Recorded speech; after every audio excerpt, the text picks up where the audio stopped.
Hey, hi. So, welcome to my profile. তো আজকে না আমি হচ্ছে গিয়ে আলুর তরকারি করবো। হ্যাঁ, তো আলুর তরকারিটা জাস্ট এত সুন্দর হয়েছিল না, এত সুন্দর, মানে আমি কি বলবো।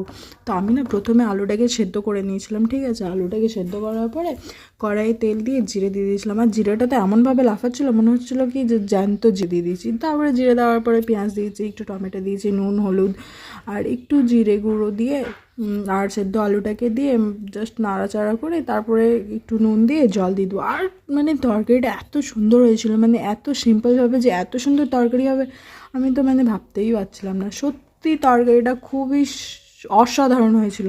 বলবে যে নিজের তরকারি নিজের প্রশংসা করছি তা না, কিন্তু তরকারিটা ভালো হয়েছিল। যাই হোক, শেষের দিকে ধনেপাতা দিয়ে আর তরকারিটাকে নামিয়ে দেবো। আর হ্যাঁ, তোমরা তরকারিটা দেখেই বুঝতে পারো যে তরকারিটা কত সুন্দর হয়েছিল। তো তরকারিটা যদি ভালো লেগে থাকে তাহলে লাইক, কমেন্ট অ্যান্ড শেয়ার। ও বাই বাই, টেক কেয়ার।